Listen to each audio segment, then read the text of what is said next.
सो जय हिंद एवरीवन। आज हम लोग स्टार्ट करने वाले हैं एटॉमिक स्ट्रक्चर। बेसिकली हम लोग वो टॉपिक्स को प्रायोरिटी पे रखेंगे जो टॉपिक्स ज़्यादातर पूछे जाते हैं। बीपीएससी एग्ज़ाम्स हो गया, सीडीएस हो गया, एनडीए के कुछ कुछ पार्ट हो गए, ये सब में ये काम आ जाएगा आपको।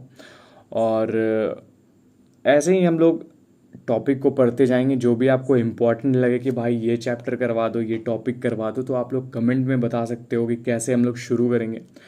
और यार डिजिटल पढ़ाना थोड़ा मुश्किल होता है, क्योंकि स्टार्ट कैसे करें, कैसे पढ़ाएं, ये बहुत टेक्निकलिटीज़ में घुसना बहुत मुश्किल होता है। तो अगर उसमें थोड़ा दिक्कत आए तो यार उसके लिए माफ़ करना। और जितने भी क्वेश्चंस हैं इसमें, अभी तो पहले कॉन्सेप्ट है और आगे चल के 25 क्वेश्चंस है जो कि बहुत इंपॉर्टेंट है बीपीएससी के पर्सपेक्टिव से, क्योंकि ये सारे क्वेश्चन जो है ये घटना चक्र से रिलेटेड है। ठीक है, तो इसको स्टार्ट करते हैं। कमेंट में अपना प्यार दे देना यार, हर वक्त नहीं बोलूँगा ये सब चीज़ें, तो उसको तुम लोग संभाल लेना। ठीक है, चलो शुरू करते हैं। तो हम लोग का टॉपिक जो है वो है आज एटॉमिक स्ट्रक्चर। जब भी हम इसके बारे में पढ़ते हैं तो सबसे पहला नाम जो आता है हमारे सामने वो आता है कनाड जी का। ठीक है, इनको हम लोग उलूका के नाम से भी जानते हैं, कानभूक के नाम से भी जानते हैं, और कश्यप के नाम से भी जानते हैं। ठीक है, ये थे कौन बेसिकली? तो ये कौन थे? ये इंडियन नेचुरल साइंटिस्ट थे और फिलोसफर से के नाम से ये जाने जाते हैं। ठीक है, हम लोग ब्रश ले लेते हैं। और ये जो इन्होंने जो है वैशेषिका स्कूल, जो कि इंडियन फिलोसफी का स्कूल हुआ करता था, इन्होंने इस्टेब्लिश किया था। ऐसा माना जाता है कि ये 6 से 2nd सेंचुरी बीसी के आसपास इस दुनिया में थे। और इन्हीं को जाना जाता है for developing atomistic approach of the universe. Universe में कोई ऐसा चीज़ है जिससे ये बना है, तो ये इन्होंने शुरुआत की थी इसकी। तो बेसिकली तुम सुने होगे, बचपन से हम लोग केमिस्ट्री पढ़ते हुए आ रहे हैं यार, उसमें इन्होंने बताया है कि परमाणु क्या होता है, अणु क्या होता है। तो बस इन सब चीज़ों के बारे में ही यहाँ पे है। ठीक है, तो उसके बाद है कि इन्होंने सजेस्ट किया कि हर एक चीज़ जो है ना वो सब डिवाइडेड है, और उसका जो सबसे छोटा कण है ना, जिसको उन्होंने अणु बताया, उसमें डिवाइडेड है। और अणु जो है वो कभी डिवाइडेड नहीं हो सकता, और वो कंबाइन है डिफरेंट डिफरेंट वेज में और डिफरेंट डिफरेंट सब्सटेंस में। ठीक है, उसके बाद आता है, इनके बाद बहुत सारे लोग आए, और उसमें से एक प्रमुख नाम जो आता है वो डाल्टन जी का आता है। इन्होंने एक अपनी थ्योरी दी जिसको डाल्टन एटॉमिक थ्योरीज भी बोलते हैं। ये 19th सेंचुरी के अराउंड दी गई थी। तो इन्होंने कुछ कुछ चीज़ें एक्सपेरिमेंट की, और इसके बिहाफ पे पता चला कि जितने भी मैटर हैं वो सारे एटम के बने होते हैं। ठीक है, और ये जो एटम होता है वो इंडिविजिबल होता है और डिस्ट्रक्टिव होता है। मतलब इसको तुम डिवाइड नहीं कर सकते, और ना ही इसको तोड़ा जा सकता है। ठीक है, और इन्होंने क्या कहा? और इन्होंने कहा कि all atoms of element are identical. जितने भी एटम्स हैं एलिमेंट्स के, अलग अलग एलिमेंट्स के अलग अलग जो एटम है वो सारे आइडेंटिकल है, अलग अलग हैं, कोई भी सेम नहीं है। ठीक है, ऐसा इन्होंने कहा। और क्या कहते हैं ये? इन्होंने कहा कि different element have atoms of different size and different mass. अलग अलग एलिमेंट के जितने भी एटम है, अलग अलग एलिमेंट है, उनका साइज अलग है, उनका मास अलग है। ठीक है, उसके बाद इन्होंने कहा कि भाई एटम्स आर नाइदर क्रिएटेड, इसको कभी तुम बना नहीं सकते, ना ही इसको तुम डिस्ट्रॉय कर सकते। इसी को इन्होंने नाम दिया कि ये लॉ ऑफ कंजर्वेशन है। ठीक है, उसके बाद इन्होंने कहा कि एटम जो होता है वो डिफरेंट एलिमेंट में डिफरेंट रेशियोज में कंबाइन होता है, जो एक फिक्स्ड रेशियो होता है। जैसे एग्जांपल में हम लोग वाटर लेते हैं तो उसमें देखते होंगे कि H2 होता है और O 1 होता है, तो वो 2:1 के रेशियो में होता है। तो इस तरह से एलिमेंट्स बनती थी। ठीक है, इन्होंने ये बताया। लास्ट में ये कहते हैं कि new compound form by rearrangement of the existing atom. जितने भी एग्जिस्टिंग एटम है ना, उन्हीं से न्यू कंपाउंड बनती है। मतलब ऐसा नया पैदा नहीं हो जाता है कोई भी एटम और वो बन जाता है। ठीक है, मतलब जितने भी एग्जिस्टिंग एटम है उसी से चीज़ें बनती है। ठीक है, इनका एक ड्रॉबैक्स था यार। वो ड्रॉबैक क्या था कि atom is not indivisible, can be divided into proton, neutron और इलेक्ट्रॉन। इन्होंने ये बता नहीं पाए बेसिकली आगे क्या होगा। तो इन्होंने कहा कि atom is not indivisible, atom divisible नहीं हो सकता है, लेकिन बाद में पता चला कि ये डिविजिबल हो सकता है ना, प्रोटॉन में, न्यूट्रॉन में, इलेक्ट्रॉन में, ये 3 चीज़ों में। तो अभी इसके बारे में पढ़ेंगे हम लोग कि इलेक्ट्रॉन क्या था। तो इलेक्ट्रॉन के बारे में बेसिकली हम लोग सब जानते हैं, बचपन से पढ़ते हुए आ रहे हैं कि भाई ये नेगेटिव चार्ज होता है कि नहीं, सब एटॉमिक पार्टिकल होता है। ये या तो भाई फ्री मिल जाएगा या तो न्यूक्लियस से बाउंड होगा। इसके चार्ज के बारे में थोड़ा ध्यान रखना कि कभी कभी स्टेटमेंट में पूछ देता है। तो इसमें सबसे पहले तो माइनस सिंबल आ गया क्योंकि ये नेगेटिवली चार्ज है, सिंपल है। और 1.6022 इंटू 10⁻19 कूलम्ब ये चार्ज है, ठीक है। यूनिट याद रखना कि कूलम्ब होता है, इसका ध्यान रखना है बस। मास क्या होता है तो 1/1837 ऑफ प्रोटोन, प्रोटोन का 1/1837, और यही इक्वल होता है 9.109 इंटू 10⁻13 kg के, ठीक है। ये उसका मास हो गया। इसको डिस्कवर किया कौन, किसने किया था, तो इसको डिस्कवर किया था जे थॉमसन ने, ठीक है। जे थॉमसन जी ने इसको डिस्कवर किया था, राइट। एक चीज़ इसमें ध्यान रखना है, इसको याद करने का तरीका अगर तुम देखो तो देखो इलेक्ट्रॉन ई से शुरू होता है, ठीक है। और जे थॉमसन जो है, थॉमसन टी से स्टार्ट, तो ऐसे बहुत कोई याद करते हैं कि ईटी है ना। तो इलेक्ट्रॉन और थॉमसन ये 1897 में इन्होंने किया था। ऐसे बस मैं ये हिंट दे रहा हूँ ताकि तुम्हें याद रहे ये चीज़ें। फिर आता है एटॉमिक मास यूनिट। इसका एटॉमिक मास यूनिट वैसे तो बहुत ज़्यादा इंपॉर्टेंट नहीं है, लेकिन पूछ सकता है कभी भी स्टेटमेंट में दे तो हो सकता है। तो इसको ये ध्यान में रखना है कि 0.000548 होता है। प्रोटॉन के बारे में पढ़ते हैं तो ये सिंपल वही है कि पॉजिटिवली चार्ज होता है, इसको पी से या पी प्लस से डिनोट करते हैं। इसका सेम चार्ज होता है, बस पॉजिटिव में होता है, 1.6022 इंटू 10⁻19 कूलम। इसका मास होता है 1.6726 इंटू 10⁻27। एटॉमिक यूनिट याद रखना कि 1.00727 इसका एटॉमिक मास यूनिट होता है, ठीक है। डिस्कवर्ड कौन किया था तो गोल्डस्टीन ने किया था, ध्यान रखना है इसको। कब किया था तो 1886 में किया था। तब जब किया था तो उसको एनोड रे के तौर पे देखा जा रहा था, लेकिन बाद में रदरफोर्ड बताते हैं कि नहीं भाई यही प्रोटॉन है, ठीक है, 1919 में। ये डेट याद रखना, ईयर याद रखना। फिर आता है न्यूट्रॉन। न्यूट्रॉन भैया बोलते हैं कि भैया हम कैसे पीछे रह जाएं, तो ये कहते हैं कि भाई ना हम इधर झुकेंगे ना हम इधर झुकेंगे, ना हम नेगेटिवली होंगे ना हम पॉजिटिवली होंगे, हम न्यूट्रल होंगे, हमारा कोई साइड नहीं होगा, ठीक है। हमको तुम एन बुला लो या एन नॉट बुला लो। मास जो होगा मेरा थोड़ा ज़्यादा होगा प्रोटॉन से, 1.0087, और हमको जो डिस्कवर करने वाले भैया होंगे वो होंगे जेम्स चैडविक भैया। तो ऐसे न्यूट्रॉन का जेम्स चैडविक ने इन्होंने किया था 1932 में, ठीक है। यहाँ पे नोट है एक कि AMU क्या होता है, तो वो तुम देख लेना यार। ये अच्छा, ये जो तुमको ये PDF मिलेंगी ये सवाल से सिलेक्शन देख लो। ये टेलीग्राम चैनल है, इस पर इसको सर्च करो, मैं डिस्क्रिप्शन में लिंक दूंगा, उस पर जाना भाई। और यहाँ पे ये जितने भी PDFs हैं ये तुम्हारे लिए हैं, बहुत मेहनत से बनता है भाई यार।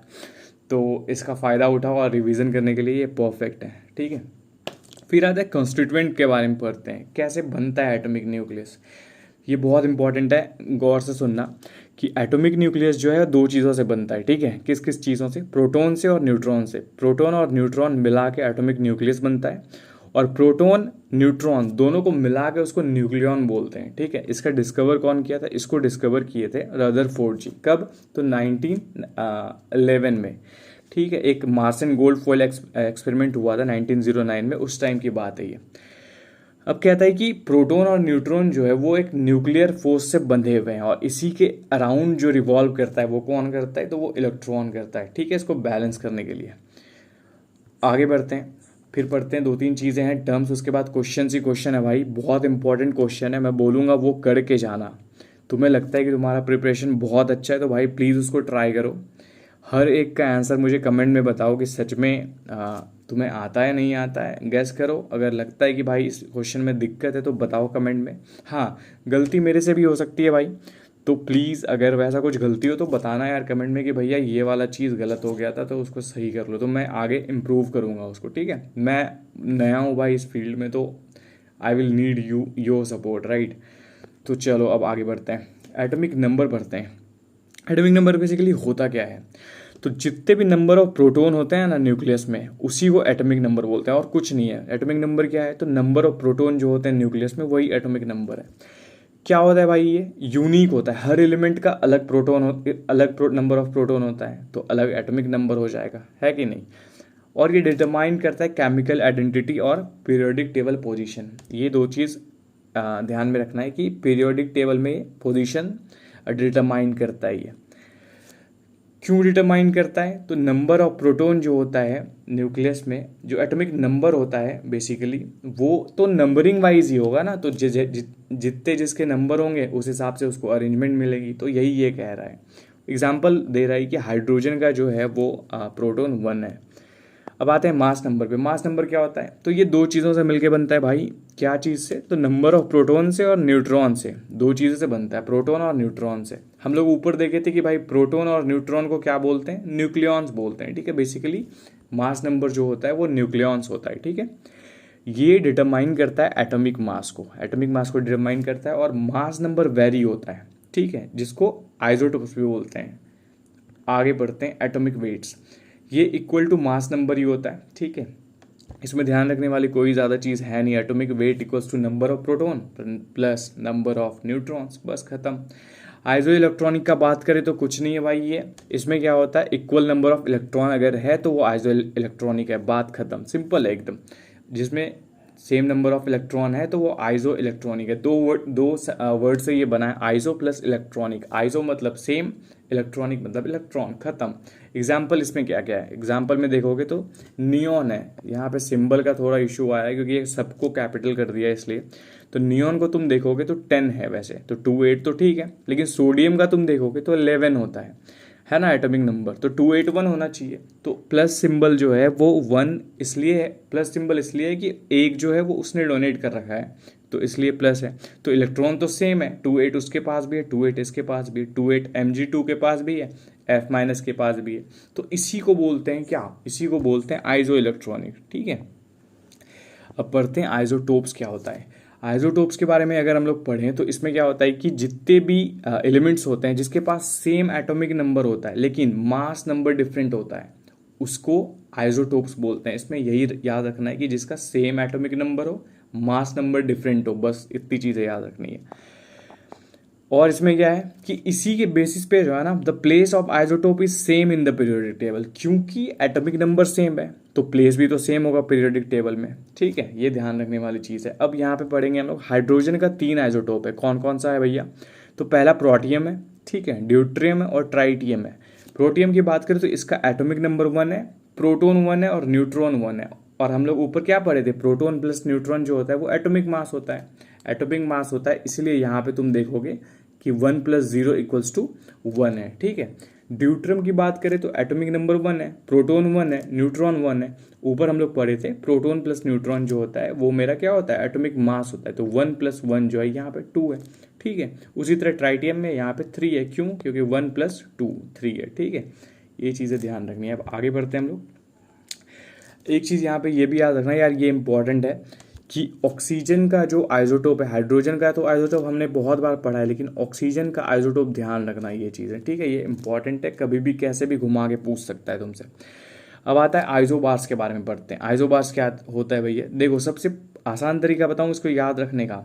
आइसोबार्स को हिंदी में बोलते हैं समभारिक, ठीक है। भारिक मतलब भार, वेट, ठीक है। जिसका मास नंबर समभारिक, सम मतलब सिमिलर, सेम, जिसका मास नंबर सेम हो लेकिन इलेक्ट्रॉनिक नंबर मतलब एटॉमिक नंबर अलग हो, ठीक है। सेम क्या? सेम मास नंबर, ठीक है, लेकिन एटॉमिक नंबर डिफरेंट हो, ठीक है। ये ध्यान रखना है। समभारिक मतलब भार जिसका सेम हो, सिंपल। एग्जाम्पल लेंगे अगर इसका, तो कार्बन है और नाइट्रोजन, दोनों के भार 14-14। The places of isobar is different in the periodic table because the atomic number differs. क्यों अलग होगा भैया? तो अलग इसलिए होगा क्योंकि भाई इसमें अलग अलग एटॉमिक नंबर होते हैं, इसलिए इसका पीरियोडिक टेबल में प्लेसमेंट चेंज होगी। अब बस लास्ट 1-2 टॉपिक और है, उसके बाद हम लोग शुरू करेंगे क्वेश्चंस। तो इसको पढ़ लेते हैं पहले, आइसोन्यूट्रॉनिक और आइसोटोन्स।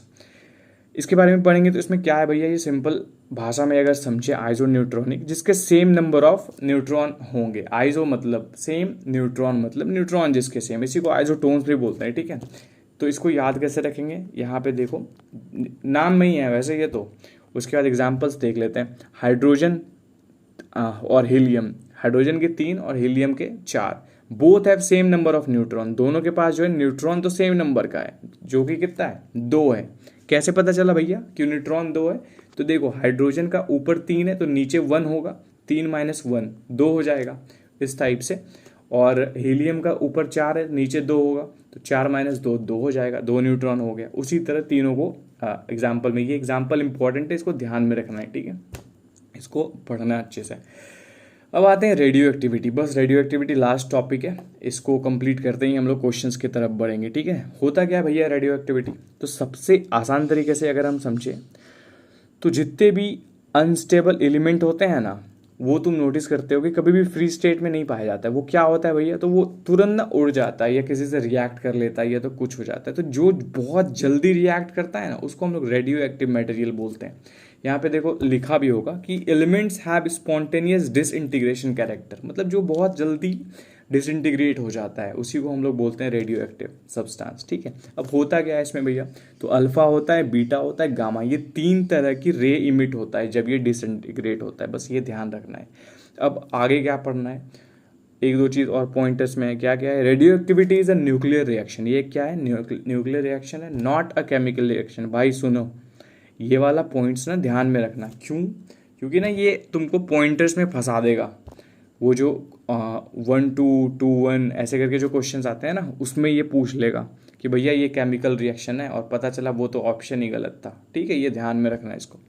अच्छा, इसको डिस्कवर किसने किया था? तो हेनरी बैक्वेरेल ने किया था, यूरेनियम में ये एक्सपेरिमेंट करके हुआ था, ठीक है। अब 1988 में जो है मैरी क्यूरी और उनके हस्बैंड पैरी क्यूरी है, ये दोनों मिलके पोलोनियम में भी डिस्कवर करते हैं रेडियो एक्टिविटी, ठीक है। फिर इसके बाद यही है कि रेडियम में भी चीज़ें होती है, इसको ध्यान रखना है बस। अब पढ़ लेते हैं तीनों रेस के बारे में, बस ख़त्म है। अल्फा रेस के बारे में अगर पढ़ें तो इसमें सिंपल से ये याद रखना है कि भैया these are nuclei of helium, helium का न्यूक्लिया है, ठीक है। इसमें क्या होगा अगर हीलियम का है? तो भैया कुछ नहीं होगा, यूनिट पॉजिटिव चार्ज जो होगा वो 2 होगा। क्यों होगा? क्योंकि हीलियम का 2 होता है। मास नंबर कितना होगा? तो equal to atomic mass of nucleus of helium atom. कितना होगा भैया? तो जितना एटॉमिक मास हीलियम का होता है उतना ही होगा। ये ध्यान रखना भाई, ये स्टेटमेंट में पूछ सकता है, ठीक है। It is represented as helium, ये तो तुमको पता ही है यार सिंबल, इसमें क्या होता आना है। आगे करते हैं। वेलोसिटी इसका जो होता है वो, ये बहुत ध्यान रखने वाली चीज़ है, वेलोसिटी वाली चीज़ जो है इसमें ध्यान रखना कि क्या होता है भैया वेलोसिटी। वेलोसिटी अल्फा का जो होता है वो अप्रोक्सीमेटली इक्वल होता है 1/10 of velocity of light. Velocity of light के 1/10, और उसमें भी क्या अप्रोक्सीमेटली, ये वर्ड ध्यान रखना, वो स्टेटमेंट में फंसा देगा। अब आगे चलते हैं। पेनिट्रेटिंग पावर बहुत लो होता है भैया, ठीक बात है। और ये जो है कितना पेनिट्रेट कर सकता है? तो 0.002 सेंटीमीटर एल्यूमिनियम शीट को ये कर सकता है, ठीक है। 2-3 चीज़ें इसमें ध्यान रखने वाली है। क्या है? तो बहुत ज़्यादा हाई पावर ऑफ आयोनाइज हो सकता है, मतलब आयोनाइज गैस, मतलब ये कि ये आयन्स बना सकते हैं, ठीक है, गैस के फॉर्म में जल्दी आयोनाइज, इसका बहुत ज़्यादा पावर है, तो ये हो सकता है, गैसेस बन सकते हैं, ठीक है, ऐसा। अब आता है rays are deflected towards negative charge plate. अब देखो हम लोग ऊपर पढ़े कि भाई ये जो होता है अल्फा जो होता है वो पॉजिटिव चार्ज होता है, ठीक है। तो ऑब्वियस सी बात है, जब पॉजिटिव चार्ज है तो वो डिफ्लेक्ट किधर होगा? वो नेगेटिव में डिफ्लेक्ट होगा। बस ये चीज़ ध्यान रखना है कि भैया ये नेगेटिव चार्ज में डिफ्लेक्ट होगा, ठीक बात है। एक और चीज़ ध्यान रखना कि भाई ये मैग्नेटिक फील्ड में भी डिफ्लेक्ट होगा, ये पूछ लेगा, ठीक है। अब आगे बढ़ते हैं कि बीटा रेस के बारे में पढ़ लेते हैं। ये क्या है? फास्ट मूविंग इलेक्ट्रॉन है। इलेक्ट्रॉन है तो भैया सिंपल है, नेगेटिव चार्ज तो होगा पक्का, ठीक बात है, नेगेटिव चार्ज है। नेगेटिव होगा तो किधर भी डिफ्लेक्ट होगा? तो ऑब्वियस सी बात है पॉजिटिव के तरफ डिफ्लेक्ट होगा। जी भैया पॉजिटिव की तरफ, समझ गए। और यही कि भाई डिफ्लेक्ट अगर पॉजिटिव की तरफ होगा तो मैग्नेटिक फील्ड में भी ऑब्वियस बात है कि डिफ्लेक्ट होगा ही होगा, ठीक बात है। एक चीज़ क्या बच गया इसमें? तो बस एक पॉइंट ये और एक पॉइंट ये, जो कि सबसे इंपॉर्टेंट है। क्या है? तो इसका जो वेलोसिटी होता है भैया वो अप्रोक्सीमेटली इक्वल होता है, किसके इक्वल? तो वेलोसिटी ऑफ लाइट के इक्वल होता है, ठीक है। और इसका जो पेनिट्रेटिंग पावर होता है वो 0.2 सेंटीमीटर थिक एल्यूमिनियम शीट को ये पेनिट्रेट कर सकता है। बस खत्म हो गया। गामा रेज है। क्या है इसमें भैया? ये जो है इलेक्ट्रोमैग्नेटिक रेडिएशंस होता है। हाँ भाई समझ गए। और these are natural in nature, ठीक है, sorry, these are neutral in nature, ना ही ये पॉजिटिव ना ही ये नेगेटिव, बिल्कुल न्यूट्रॉन वाला काम। क्या करना है भैया इसमें, तो इसका जो वेलोसिटी होता है ये बहुत ध्यान में रखना है, इक्वल होता है किसके, वेलोसिटी ऑफ लाइट्स के, ठीक है, सिंपल इक्वल होता है, ठीक है। इसमें क्या होता है भैया, due to non material nature, और इसका जो स्पीड होता है वो बहुत ज़्यादा होता है, और ये पेनिट्रेट बहुत हद तक कर लेता है। कितना करता है, तो 100 सेंटीमीटर थिक एल्यूमिनियम शीट को ये कर सकता है। अच्छा, और तो ये वीक आयोनाइजर ऑफ गैसेस होता है, मतलब ये ना गैसेस के फॉर्म में नहीं आ सकता है, ठीक है, सिंपल है, ऐसे समझेंगे तो। Gamma rays are not deflected, ना ही वो इलेक्ट्रिक में डिफ्लेक्ट होगा ना ही वो मैग्नेटिक में डिफ्लेक्ट होगा। अब हम लोग बढ़ते हैं क्वेश्चंस की तरफ। अभी तक बताओ भाई कितने चीज़ें समझ में आई, अगर आई तो प्लीज़ बताओ कमेंट में यार, ये मेरे लिए भी मोटिवेशन का काम करेगा ताकि मैं और मेहनत से चीज़ें कर पाऊँ, ठीक है। प्लीज़ बताना, और जितने भी आंसर्स तुम्हारे सही हो बताना भैया, 25 में इतने क्वेश्चन सही हो गए मेरे, ठीक है, प्लीज़ बताना भाई। और अपने दोस्तों को भेज दो यार ये सब चीज़ें कि भाई ऐसा आ रहा है तू देख ले यहाँ से, ठीक है। चलो हम आगे बढ़ते हैं। कहता है who was the first one two propose a model for the structure of an atom, atom के लिए स्ट्रक्चर सबसे पहला इंसान कौन था जो प्रपोज किया था। अगर तुमको टाइम दूँ तो टाइम भी कैसे दूँ, काश मैं लाइव पढ़ा पाता, लेकिन अभी टाइम है लाइव पढ़ाने में, तो अभी शुरू ही कर रहे हैं हम लोग, कोई बात नहीं। तो इसका जो आंसर है भाई वो है जे थॉमसन, इन्होंने किया था सबसे पहला स्ट्रक्चर, ठीक है। 25 क्वेश्चन है, एक एक क्वेश्चन को ध्यान से देखेंगे। पहला क्वेश्चन का तो आंसर जे थॉमसन था। अब आगे बढ़ते हैं, ठीक है। क्वेश्चन नंबर 2 की बात करते हैं, तो क्या कहता है कि positively charge part at the centre of atom is called, क्या होता है पॉजिटिवली चार्ज हो गए सेंटर ऑफ एटम के पास होता है। इसमें कंफ्यूज करेंगे बहुत से लोग लगाएंगे इसमें प्रोटॉन, लेकिन वो कह रहा है सेंटर पे कौन सा होता है, तो ध्यान रखना न्यूक्लियस होता है वो, ठीक है, न्यूक्लियस होता है वो, ना कि प्रोटॉन। पता चला, प्रोटॉन टिक करके आ गए, इसका ध्यान रखना है, ठीक है। अब आगे बढ़ते हैं क्वेश्चन नंबर 3 की तरफ। इसमें कहता है कि constituent of atomic nucleus are, कौन से चीज़ से न्यूक्लियस बनता है, एटॉमिक न्यूक्लियस बनता है। तो अभी हम लोग ऊपर पढ़े थे, क्या क्या था, प्रोटॉन और न्यूट्रॉन था, प्रोटॉन और न्यूट्रॉन आंसर होगा, प्रोटॉन और न्यूट्रॉन, ठीक है, ध्यान रखना है इसका। क्वेश्चन नंबर 4 की तरफ अगर हम लोग बढ़ते हैं, तो 4 में क्वेश्चन क्या है, the nucleus of an atom consist of, same चीज़ है, किससे बना है भैया, तो प्रोटॉन और न्यूट्रॉन से बना है, सिंपल है, प्रोटॉन और न्यूट्रॉन से बना है। क्वेश्चन नंबर 4 कंप्लीट हो गया। अब हम लोग बढ़ते हैं 5 की तरफ। 5 को अगर देखें तो कह रहा है which among the following is an incorrect option, इसमें से इनकरेक्ट कौन है, ठीक है भैया, इनकरेक्ट कौन है समझ गए। हम लोग पढ़ना शुरू करेंगे, कैसे पढ़ेंगे इसको ये देखना, ठीक है। एटम इज इलेक्ट्रिकली न्यूट्रल, ठीक है, समझ गए, due to the presence of proton and electron inside the nucleus, क्या ऐसा होता है क्या, ठीक है। आगे बढ़ते हैं।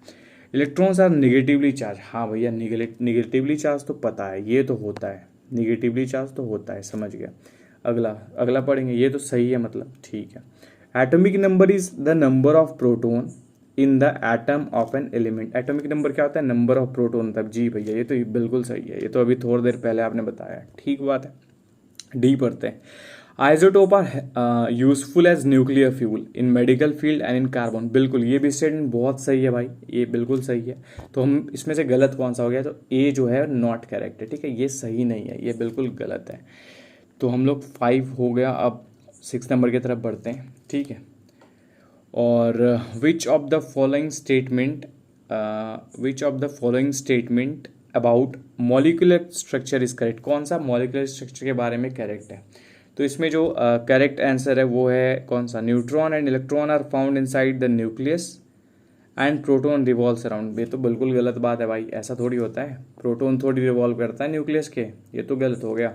दूसरा क्या है, इलेक्ट्रॉन और प्रोटॉन इनसाइड द न्यूक्लियस, होता ही नहीं भैया, प्रोटॉन और न्यूट्रॉन अभी आपने पढ़ाया था, प्रोटॉन एंड न्यूट्रॉन, बिल्कुल प्रोटॉन और न्यूट्रॉन इनसाइड द न्यूक्लियस होता है भैया, और इलेक्ट्रॉन्स रिवॉल्व करता है कि नहीं, तो ये भी हो गया, ठीक बात है। स्कोर कमेंट करना भाई, ये इतने स्कोर कर पा रहा हूँ मैं, ये क्वेश्चन में दिक्कत आ रही है, ठीक है, तो मैं उसे एक्सप्लेन कर दूंगा अगली वीडियो में। अच्छा, which of the following is not a part of atom, atom का पार्ट कौन सा नहीं है भैया, कौन सा नहीं भाई, तो इसका सबसे आंसर है डी। ये क्या होता है, डी क्या है, फोटोन है। फोटोन क्या होता है भाई, फोटो इसको क्या बोलते हैं, एनर्जी करेंसी ऑफ लाइट बोलते हैं इसको, ध्यान रखना है इसका। चलो कोई इशू नहीं है, 7 हो गया। चलो भैया 8 नंबर पे आ जाओ, क्या कहते हैं 8 number. Single type of of atom is found in, single type of atom किस में मिलता है, ठीक है, किस में मिलता है भैया, तो ये मिलता है नेटिव एलिमेंट में। सिंगल टाइप ऑफ, एक ही समान का जो एटम होता है वो किस में मिलेगा, सेम टाइप ऑफ एलिमेंट में। तो इसका जो आंसर है वो क्या हो जाएगा मेरे भाई, नेटिव एलिमेंट हो जाएगा, ठीक बात है। चलो आगे बढ़ते हैं, क्वेश्चन नंबर 8 पे आ जाते हैं, ठीक है। क्वेश्चन नंबर 8 क्या कहता है, कहता है कि एटॉमिक न्यूक्लियस के कौन डिस्कवर किया था। तो भैया ये तो सबसे पहले हम लोगों ने पढ़ा था, रदरफोर्ड ने करा था। ये क्या करा था, एटॉमिक न्यूक्लियस को डिस्कवर करा था, है कि नहीं। अच्छा आगे बढ़ते हैं भैया, आगे अगर बढ़ें तो in atom neutron was discovered. Neutron कैसे हम लोग याद कर रहे थे, न्यूट्रॉन हम लोग कर रहे थे एन और सी से याद रखना, ठीक है। कैसे याद रखेंगे भैया, एन से और सी से, ठीक है। चैडविक भैया ने करा था न्यूट्रॉन का, ठीक बात है। आगे बढ़ते हैं sir, which of the following is not a सब एटॉमिक पार्टिकल। भैया इसमें से कौन सा सब एटॉमिक पार्टिकल नहीं है। तो हमने पढ़ा है भाई, ये तो सबको बच्चों को पता होगा कि न्यूट्रॉन तो है भैया, प्रोटॉन तो है भैया, इलेक्ट्रॉन भी है, क्या नहीं है, तो ड्यूट्रॉन नहीं है। तो आंसर मेरा क्या हो जाएगा, ये आंसर हो जाएगा, ठीक है। क्वेश्चन नंबर 12 की तरफ अगर बढ़ते हैं तो ये कह रहा है which one of the following pair constitute particles anti particles pair. कौन सा पार्टिकल और एंटी पार्टिकल बताता है, ठीक है, मतलब कौन सा पॉजिटिव मतलब अपोजिट बताता है एक दूसरे के। सॉरी यार। तो इसमें देखते हैं, सबसे पहले हम लोग बी के तरफ चलते हैं, प्रोटॉन न्यूट्रॉन, बिल्कुल ऐसा होता है भाई, प्रोटॉन और न्यूट्रॉन एक दूसरे के एंटी पार्टिकल है, ठीक बात है। फोटोन और इलेक्ट्रॉन, बिल्कुल ये भी सही है, इलेक्ट्रॉन और फोटोन एक दूसरे के एंटी पार्टिकल है। न्यूट्रॉन और न्यूट्रॉन ये भी बिल्कुल सही पेयर है, बिल्कुल ये दोनों जो है एंटी पार्टिकल है एक दूसरे के। अच्छा इलेक्ट्रॉन और पॉजिट्रॉन नहीं है भाई, तो आंसर तुम्हारा ये हो जाएगा, ठीक है। ये ध्यान रखना कि कौन सा नहीं है, तो इलेक्ट्रॉन नहीं है पॉजिट्रॉन के एंटी पार्टिकल पे, ठीक है। अच्छा क्वेश्चन नंबर 13 पे चलते हैं। 13 का जो क्वेश्चन है, विच वन ऑफ वो क्या है question, which one is the fundamental particle. भैया कौन सा फंडामेंटल पार्टिकल है, तो क्वेश्चन नंबर 13 का जो आंसर होगा वो होगा क्वार्क। क्वार्क जो है भाई वो फंडामेंटल पार्टिकल है, बाकी सारे फंडामेंटल पार्टिकल नहीं है, ठीक है, इसका ध्यान रखना है। अच्छा क्वेश्चन नंबर 14, बस और 10 क्वेश्चन है, इसके बाद 11 क्वेश्चन और बस। अच्छा क्या बोलता है भैया क्वेश्चन नंबर 14, तो क्वेश्चन नंबर 14 बोलता है हिग्स बोसोन जो होता है उसको क्या कहते हैं, और तो भैया उसको और कुछ नहीं कहते हैं, उसको गॉड पार्टिकल्स कहते हैं, भगवान का पार्टिकल्स है वो, किस कौन हिग्स बोसोन, ठीक है। चलो आगे बढ़ते हैं भाई, क्वेश्चन नंबर 15 का अगर बात करें यार, तो मच डिस्कस्ड गॉड पार्टिकल्स अभी हमने पढ़ा, किसको कहते हैं भाई। ये अगर गलत कर दो तो फिर सत्यानाश है भाई तुम्हारे वीडियो देखने का, ठीक है। गॉड पार्टिकल वापस से सेम क्वेश्चन भाई, इतने बार ये रिपीट हुआ है ना, देख लो नीचे सारे मेंशन्ड है कहाँ कहाँ ये रिपीट हुआ, इसको ध्यान में रखना है, ठीक है। Which particle is the free of charge, which particle is free of charge, किस में चार्ज ही नहीं होता है, तो ये तो सबको पता होगा, किस में नहीं होता है भाई, इलेक्ट्रॉन में तो होता है भैया, ठीक बात है, प्रोटॉन में भी होता है भैया, ठीक बात है, अल्फा पार्टिकल पॉजिटिवली चार्ज होता है, ये तो पता ही है, तो किस में नहीं होता है, न्यूट्रॉन में नहीं होता है भैया, ठीक बात है भाई। आगे बढ़ते हैं, 17 हो गया, अब आते हैं 18 पे, कहता है which of the following particle has zero charge. Simple है, जीरो चार्ज किसके पास होगा, तो अभी हम लोग पढ़े थे न्यूट्रॉन के पास होता है, बाकी सारे तो चार्ज वाले थे, तो इसमें से कौन सा हो जाएगा भैया, इसमें से हमारा न्यूट्रिनो हो जाएगा, क्योंकि वो भी न्यूट्रॉन के आसपास की चीज़ों से बना रहता है, ठीक है। अब हम लोग बढ़ते हैं 19 नंबर की तरफ, कहता है the alpha particle carries 2 positive charge. कहाँ से आता है ये 2 positive, its mass is very nearly equal to that of, किसके बराबर होता है, तो हमने पढ़ा था कि इसमें जो 2 पॉजिटिव चार्ज है वो हीलियम का पॉजिटिव चार्ज है, ठीक है। तो इसका जो आंसर होगा वो क्या होगा, न्यूक्लियस एटम ऑफ हीलियम, हमने पढ़ा था हीलियम की वजह से इसका मास सिमिलर होता है, तो ये nucleus of an atom of helium, ये राइट आंसर है, ठीक है। अच्छा भैया आगे क्या है, आगे है the nucleus of helium has, nucleus of helium has क्या भैया, तो इसके पास क्या है भाई, इसके पास मेरे प्यारे भाई क्या है, question number 20 the nucleus of helium has क्या है, कमेंट डाउन करके बताना है ये क्या है, अगर नहीं करोगे तो पाप लगेगा भाई, ठीक है। 2 प्रोटॉन और 2 न्यूट्रॉन है, क्यों, क्योंकि ये हीलियम से बनता है, ठीक है। अच्छा सॉरी हीलियम से ही तो बनता है, हीलियम के बारे में तो पूछ रहा है, सॉरी भाई, कोई नहीं, आगे बढ़ते हैं ना। क्या कहता है इसमें, which among the following is a positively charge particle emitted by radio active element, कौन सा पॉजिटिवली चार्ज एलिमेंट वो करता है, एमिट करता है। तो एमिट कौन करता है, हम लोग क्या पढ़े थे, अल्फा जो है वो पॉजिटिव चार्ज एमिट करता है, तो ये नेगेटिव की तरफ अट्रैक्ट होता है। बीटा जो है नेगेटिव एमिट करता है, तो ये पॉजिटिव की तरफ डिफ्लेक्ट करता है। ठीक है, क्वेश्चन नंबर 22 के बारे में पढ़ें तो in an atom the order of filling up the orbital is govern by, ये किसने बताया था, तो ये बताया था भैया, ये बताया था पहले वाले शख्स ने, किसने, ऑफ बॉय प्रिंसिपल के तहत इन ये चीज़ पता चली थी। ठीक है, अच्छा ऑफ बॉय, ये याद रखना, आईएएस में पूछा गया था, ये बीपीएससी में रिपीट कर देगा। अच्छा, क्वेश्चन नंबर 23 का अगर पढ़ें तो क्या है भैया, the mass number of nucleus is, क्या होता है भाई मास नंबर ऑफ न्यूक्लियस, जल्दी बताओ। चलो, ये होता है भैया, पहला ऑप्शन पढ़ते हैं, the sum of numbers of neutron and proton, बताओ, पहला आंसर पढ़े और पहला ही पता चल गया कि यही होगा, ले आगे तो पढ़ने की ज़रूरत ही नहीं है। ठीक बात है। क्वेश्चन नंबर 24 क्या कहता है भाई, number of neutrons in the nucleus of plutonium nuclide is, देखो ये सिंबल याद रखना भाई, प्लूटोनियम का कभी भी पूछ लेगा। ठीक है, इसका सिंपल इसको कैसे निकालते हैं नंबर ऑफ न्यूट्रॉन, तो हम लोग जानते हैं कि एटॉमिक मास को, जो एटॉमिक नंबर होता है उससे माइनस अगर कर देंगे, ये दोनों को अगर सब्ट्रैक्ट कर देंगे तो वो मेरा आंसर आ जाएगा। ठीक है, तो इस तरीके से इसको निकाला जाता है, तो माइनस करोगे तो तुम ऐसे 12 में 4 जाएगा 8, तो लास्ट का जो यूनिट डिजिट है वैसे भी 8 बन रहा है, तो समझ जाओगे कि बी आंसर है। अच्छा, 25 का क्या आंसर है भाई, क्या है question, the atom in which number of proton is same, proton number same है, सिंपल है ये तो, क्या है भैया, प्रोटोन नंबर सेम, आपने बताया था कि जिसका प्रोटोन नंबर सेम हो और न्यूट्रॉन नंबर डिफरेंट हो उसको आइसोटोप्स बोलते हैं, बात खत्म, आइसोटोप्स बोलते हैं उसको, बात ही खत्म हो गया भाई। अच्छा, खत्म हो गया ये सारे क्वेश्चंस। तो देखो लास्ट में ना एक क्वेश्चन ऑफ द डे रहा करेगा, आज वैसे मैंने नहीं डाला है क्योंकि आज ये पहला क्लास था भाई, तो अगले दिन से क्वेश्चन ऑफ द डे रहेगा, जिसको तुम्हें कमेंट में बताना है कैसा लगा। ठीक वैसे ही आज भी तुमको वही करना है, कैसा लगा क्लास बताना भाई, कमेंट डाउन।